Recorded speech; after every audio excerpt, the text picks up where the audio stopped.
Hello and welcome to DFS Coach Talk. It is Saturday, September 18th, 2021. I am Andrew Hansen back in the studio with Josh Crash Davis. We just recorded the main Slate pod with Joe Stanton, so check that out on our YouTube channel if you haven't seen it already. But we are here for the Primetime show. We've got Sunday night and Monday night. Glad to have you on this week with me, Crash. And we've got your Green Bay Packers in the Monday night game, and they're in a great spot, so we'll let you break that down here in a minute. But we got to start with KC in Baltimore.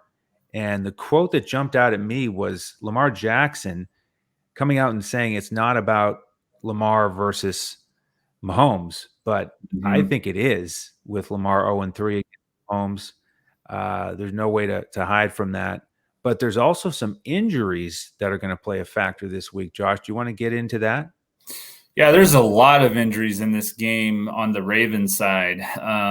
That's given me some concerns about just what kind of a game we're going to see. But we've got Ronnie Stanley, offensive tackle. We've got two wide receivers in Devin Duvernay and Marquise Brown.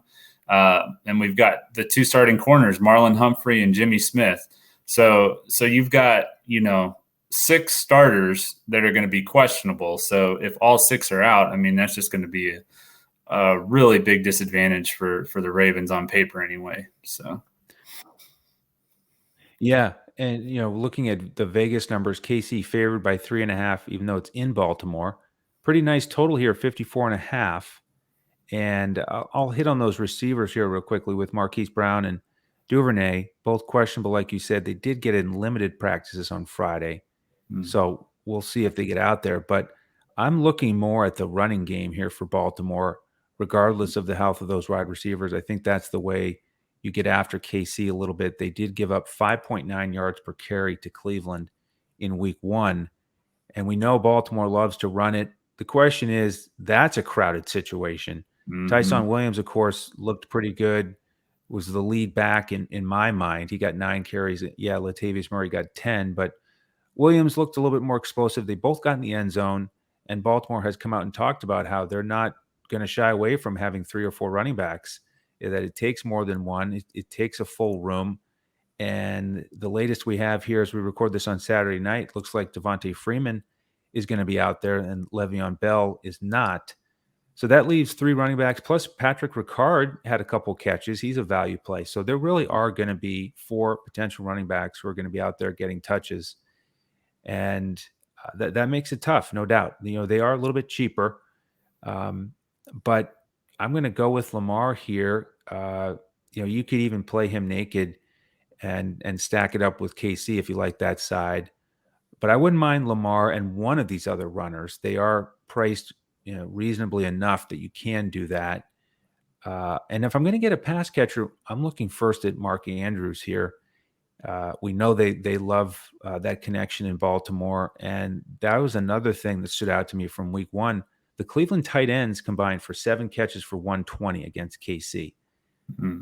So I think Mark Andrews can have a solid portion of that and pay off his $6,200 price tag on DraftKings. So I'm looking there. Crash, I'd like your feedback. I'm looking to avoid those wide receivers. Marquise Brown had a nice week 1 against Vegas. Good to see, to actually get 6 catches and get in the end zone. Watkins also ended up with a nice fantasy night because of that long catch that if he got in the end zone, that GPP lineup we put out for our members would have absolutely smashed, but he got tripped up there inside the 20. But I'm looking more at this running game and maybe Andrews if I'm going to get my Baltimore exposure. What are your thoughts there? That makes a lot of sense. I think that, with all the injuries that the Ravens are dealing with, might be the only way that they can keep the Chiefs from scoring 40, 50 points is if they can keep them off the field. So, heavy running attack makes a lot of sense. Control the clock. And then, of course, when they get down in the red zone, then they'll be looking for Mark Andrews. So definitely like those picks. Okay. How about the KC side? Why don't you take that side of things for us? Again, on paper in Vegas, 3.5-point favorites. Do you think it'll end up being a close game, or do you think KC may be able to pull away here because of these injuries? Yeah, I do have some concerns because of the injuries. And on top of all the guys that are missing for the Ravens, the Chiefs are getting back Tyrann Mathieu, Frank Clark, and Derek Nottie. So they're getting back 3 starters on top of all the guys that the Ravens are going to be potentially missing. So it's definitely leaning in the Chiefs' direction on paper. But these games aren't played on paper, so who knows? We could end up having another 5-6 field goal game from, Justin Tucker this time instead of Grant Gano. So could be one of those kind of games. Showdowns don't usually go the way we think they will. So obviously looking at Mahomes, last year when they matched up in Baltimore, he had 385 yards passing and 4 touchdowns, really lit them up. And I could definitely see that happening again with the injuries out there with Marlon Humphrey and Jimmy Smith, and Marcus Peters is already hurt. So they're already down one key guy as it is. So. Yeah, I mean, you look at what Derek Carr just did to Baltimore, 435 through the air. I mean, Mahomes, we know he can be in that ballpark easily, and it's just a tougher matchup on the ground against Baltimore. So I do want to start with Mahomes. He'll be a key figure in my lineup. Maybe not necessarily at captain on DraftKings because of the extra price, but I would like to get him and a couple of these pass catchers. So if you look at some of his targets, who do you like best here for the Sunday night game? Well, I mean, if you look at what happened last week, Tyreek Hill ended up seeing 15 targets, which is insane. But 15 targets, he had 11 receptions for 197 yards. And Travis Kelce, he got 2 touchdowns, so he got more touchdowns than Hill. But he just really Mahomes was just really focused in on Tyreek Hill last week, and I think that could happen again. But I also know with Andy Reid that he can be a little bit unpredictable, and you could have a guy like Clyde Edwards-Helaire who got 20 carries last year. He could get a bunch of carries, and he even had 6 receptions for 70 yards. So a little bit of unpredictability there. And then McCole Hardman last year had 4 catches for 81 yards on 6 targets and a touchdown. So he could be getting involved there too. So a lot of options for Mahomes. Yeah, you're right. I mean, Andy Reid will mix it up and game plan and get different guys, certain play calls that can really change the slate in DFS on a showdown. Hardman's a perfect example of that. He can bust out at any time, get 4 or 5 catches, get in the end zone, and he'll be the guy that you need. Yeah. You've got Demarcus Robinson, who's still involved, Byron Pringle, who's a cheap option, who can make some things happen. But yeah, I like Hardman there. I'm glad you mentioned that stat. I think this is a great situation. I mean, again, season long for him to rise a little bit with Sammy Watkins out of the picture. And, they're probably not going to give Tyreek Hill 15 targets every week, or he's going to break down eventually. You can't really go wrong with Hill or Kelce. And sort of like when we talked about the week 1 main slate, you mentioned Mahomes as a potential GPP. And we talked about how expensive it would be to get Hill and Kelce out there, but that trio just absolutely smashed. Yeah. And so you can certainly do that on a 1-game slate. If you go deep somewhere else, you could go to somebody like a Darrell Williams. He didn't get a ton of touches in the first week, but he might get a couple more, or one of these cheap receivers that we talked about, like Hardman, Robinson, or Pringle. So bottom line here, I'd like to get a bunch of Chiefs here. I agree with you. They're in a great spot due to the injuries, and anything can happen, but I'm going to load up on the Chiefs here this week. All right, let's get to the second game here, Crash, and it's a chance for you to turn the page because you were there as the Packers went down in week 1 to the Saints, but now they are monster favorites against the Lions. So we've got a division battle here. They're favored by 11.5. Over under here 48.5. So talk to me about your Packers and how are they going to turn the page against Detroit here this week? Well, I think that a lot of people might be looking at this game and thinking that the Packers just could come out and roll Detroit, but that really hasn't been the case the last couple of times they've met. They've been pretty much down to the wire the last 2 meetings I can think of for sure. The one in Detroit, it started out, they were blowing us out. It was like 21-3, and then Green Bay came back in the second half.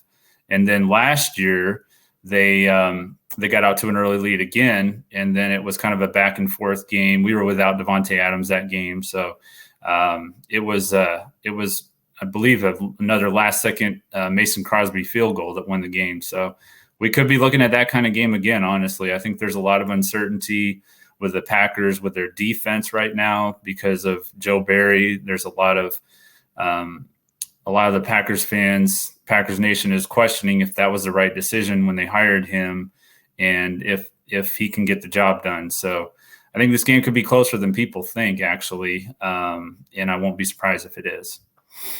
Wow. Okay.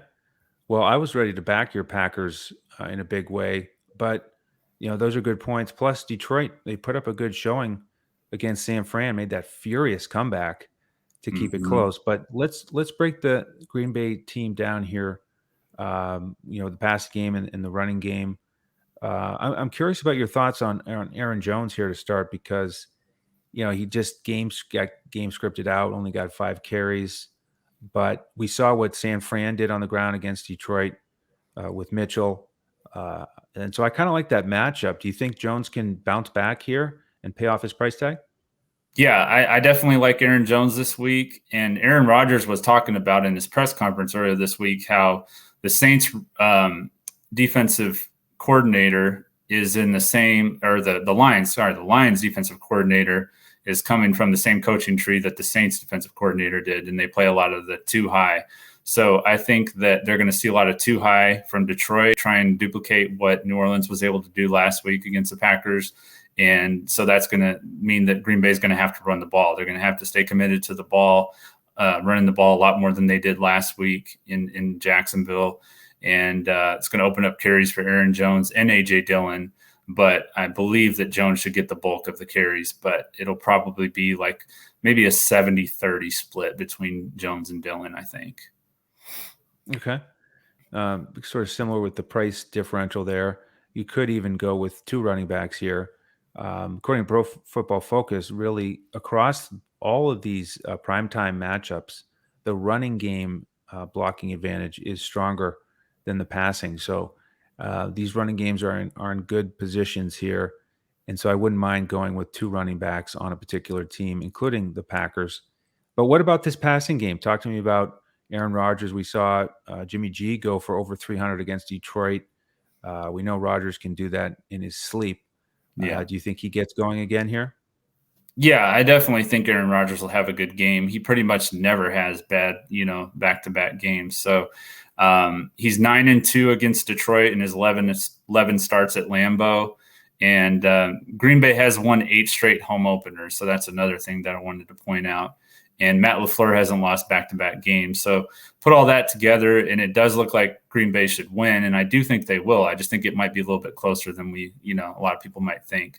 And then for Devontae Adams, he's got 7 touchdowns in 10 games against Detroit. So I think that there's a lot of opportunities there with Adams. He's going to get the bulk of the targets, as he usually does. But Green Bay did draft Amari Rodgers, and they brought over Randall Cobb back from Houston. So they've given Aaron some more weapons, and we didn't really see that in Jacksonville. But I think this week we'll start to see some of those other guys get involved if Detroit decides to try to double Devontae. Yeah, I was surprised that Cobb only got the 1 target. Did get the 32-yard catch there. MVS, 8 targets. I know you were on him as a potential value play. He got the targets. That was a nice bump. Just didn't quite connect. And then Tunyon had a bit of a dud too, again in the negative game script in terms of just not having enough opportunities and not being able to sustain drives. But certainly expect that to change here in week 2. Let's turn the page and look at the Detroit side. Again, really impressive that they almost came back and won that game. To have a chance to win after trailing big was impressive. But Goff and company came up just short. He did finish with 338-3. So good start for him. But I want to start with this running game on the Detroit side as well, because of the numbers. We saw Kamara get off to a good start against Green Bay. And, really impressive combo here between Swift and Jamal Williams. Now, they both caught at least 8 balls out of the backfield, which is huge on DraftKings, Mhm. PPR especially. So keep that in mind. But Jamal Williams, this is a revenge game for him. Yep. He was he was part of the Davis family as Yeah. a Packer last year. What a start for him in week 1. He had 25 Mhm. DraftKings points, got in the end zone. 7,200. I like Jamal Williams here because, of course, you've got to get at least one line in your lineup. Right.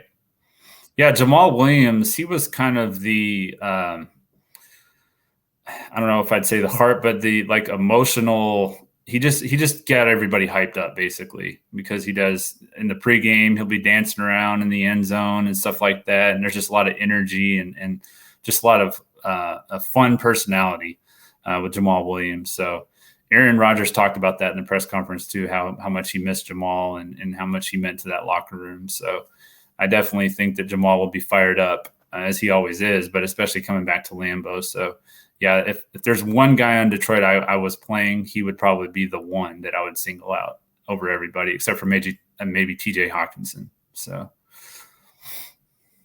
Okay, yeah. Glad we're on the same page there. Hawkinson certainly a pay-up option. Let's talk about the rest of that passing game because they are dealing with injuries as well. We've got Tyrell Williams out, and we've got Khalif Raymond now questionable. So we could end up seeing a really inexperienced wide receiver group here for Goff, which is not the right recipe, in my opinion.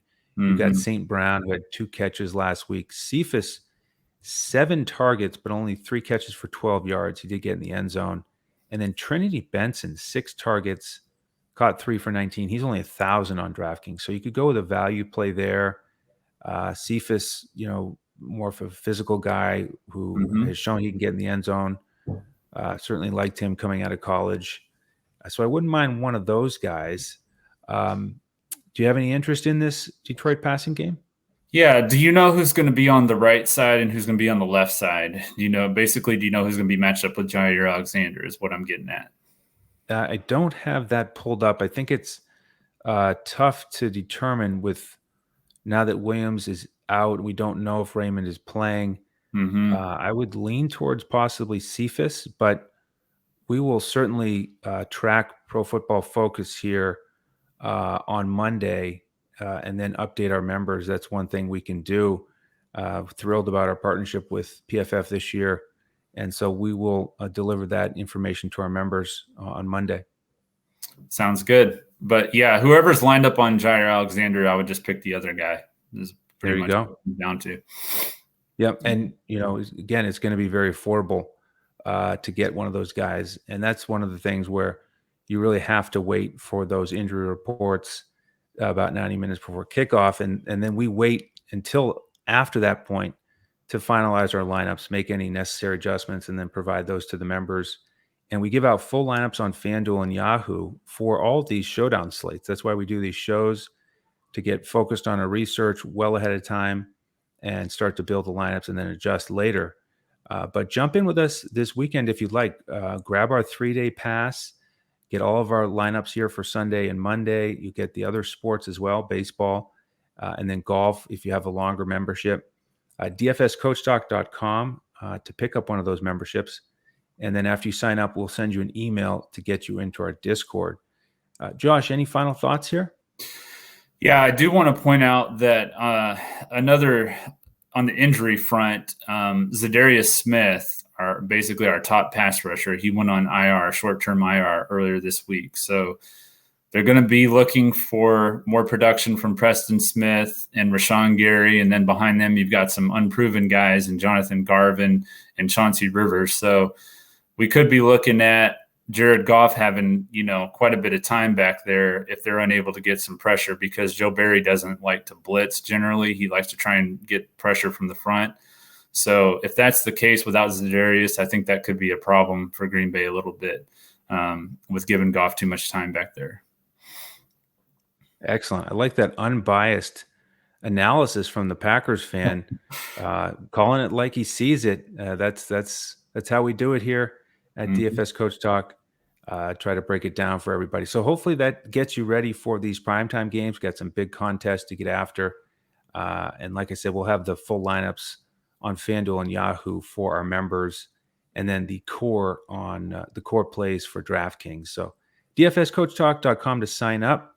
Check us out on Twitter at DFS Coach Talk. We've got a contest going.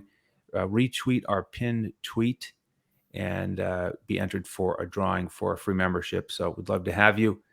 And that will do it next week. Again, we'll be back for our 3 podcast schedule where we do the Thursday night preview, the main slate preview, and then this primetime show. So do subscribe to the channel if you haven't already, so you can join us on all these podcasts.